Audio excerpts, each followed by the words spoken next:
دوستانو موږ یو ځل بیا راغلي یو تر څو د ملګرو چې بوټان اخیستي دي هغه ورته په کارتونونو کې واچوو او افغانستان په طرف یې واستوو.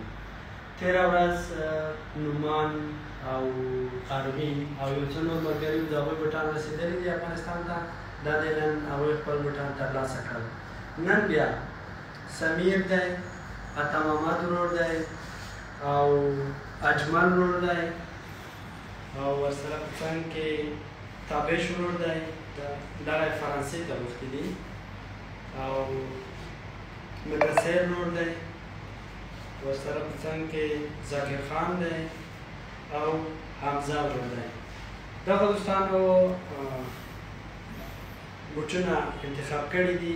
موږ به انشاءالله دوی ته افغانستان لپاره 25 الی 35 ورځې په جریان کې رسوو.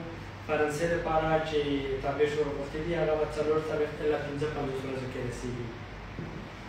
تاسې هم کولی شئ موږ سره تماس کې شئ، خپل بوټان انتخاب کړئ.